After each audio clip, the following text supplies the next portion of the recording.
A cannonball is mounted on the edge of a sea cliff as shown in figure 1.1.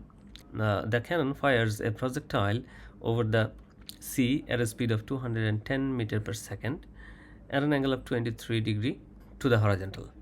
Calculate the vertical component of the initial velocity of the projectile.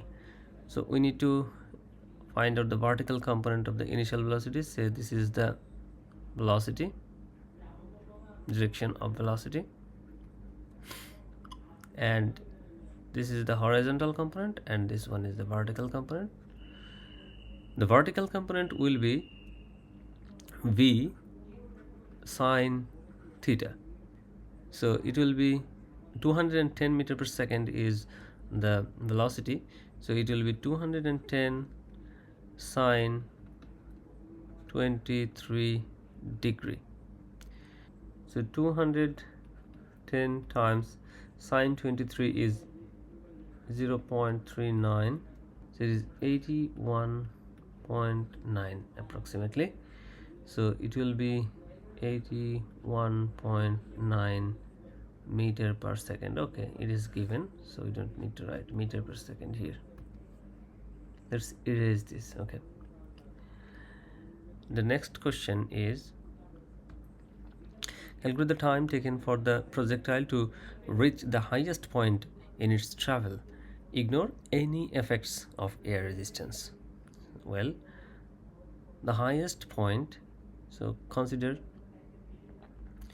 this is the initial point and this is the highest point, and think about the vertical component. Since I am going to the highest point, so the vertical component of the velocity, the initial velocity in this case will be v sine 23 degree, and with this velocity it will reach here with a velocity equal to 0.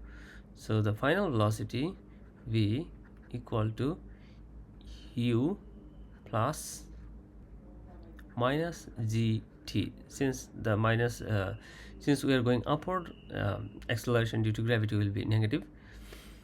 So 0 equal to u is 81.9 minus gt, so the time will be 81.9 over g, so it will be 8.19 second. Since g equals, we are taking g equal to 10 meter per second squared. Okay, the next question is calculate the horizontal component of the initial velocity of the projectile. Horizontal component of the initial velocity of the projectile. The horizontal component will be v cosine theta, which will be 210 cosine 23 degree. 210 times cosine 23 will be 0.92, which is 193, which is 193.31 meter per second.